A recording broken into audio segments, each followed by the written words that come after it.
পৃথিবীর কোনো শক্তি আমাদের বন্ধুত্ব নষ্ট করতে পারবে না। মায়া রাক্ষস পারে না এমন কিছু নেই। আমি তোর বউয়ের রূপ ধরে তোর বন্ধুর সাথে লাইন করবো, তারপর দেখবো তোদের বন্ধুত্ব কতদিন টেকে। হে কি হলো বন্ধু, জল খাবি? দাঁড়া, আমি তোর জন্য জল। জল খাবে? এই নাও জল।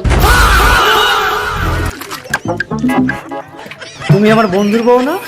এবার ঠিক আছে তো তুমি? হ্যাঁ বন্ধু এই কি, আমার বউ নদীতে জল নিতে এসে আমার বন্ধুর সাথে লাইন করছে? বন্ধু তুই যেমনটা ভাবছিস তেমনটা নয়। একদম আমাকে ছবি না। তোর মতো বিশ্বাসঘাতক বেঈমান বন্ধুর আমার দরকার নেই। আজ থেকে তোর সাথে আমার সম্পর্ক শেষ। আর মায়া, তুমি চলো ঘরে চলো। এসো। এ কি, তুমি ঘরে? তাহলে এটা কি? দেখেছো, আমাকে তাড়ানোর জন্য মায়া রাক্ষস আমার রূপ নিয়ে ছল করে তোমার ঘরে ঢুকে।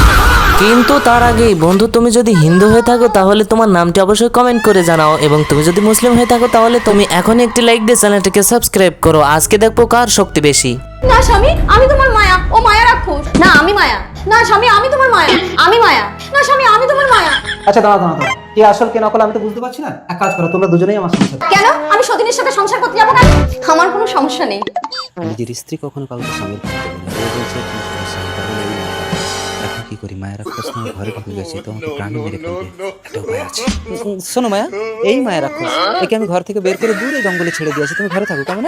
ঠিক আছে। এই চলো। না আমি কেন যাবো? আমি তোমার আসল বউ। আরে মায়ের রাক্ষস আসতে চাইলে চলো, ঘর ছিল পালিয়ে যাই। চলে এসো।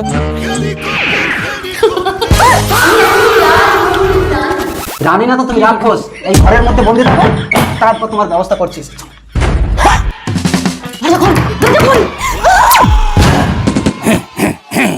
আমাকে কতদিন এই ঘরের মধ্যে বন্দি করে রাখবি? বন্ধু ভাই, আমাকে ভুল বুঝছিস না। ওইটা আমার বউ ছিল না, ওটা মায়া রাক্ষস ছিল। কি বলছিস? মায়া রাক্ষস কোথায় এখন? মায়া রাক্ষস আমি আমার ঘরের মধ্যে বন্দি করে রেখেছি। মায়া রাক্ষসের জন্য আমি তোর সাথে বিচ্ছেদ করলাম। ঠিক আছে, ওই ঘরে তুই কোনোদিন ফিরে আস না। তো আমার সাথে আমার বাড়িতে চল। আজ এতগুলো দিন আমাকে এই ঘরের মধ্যে বন্দি করে রেখেছে। 1000 বছর পরেও হলেও এই ঘরের দরজা যদি খুলিস, এই রাক্ষসের আত্মা সারা পৃথিবী বিনষ্ট করে দেবে। মায়ের রাক্ষসের দ্বিতীয় ভাগ দেখার জন্য কমেন্ট করুন প্লিজ।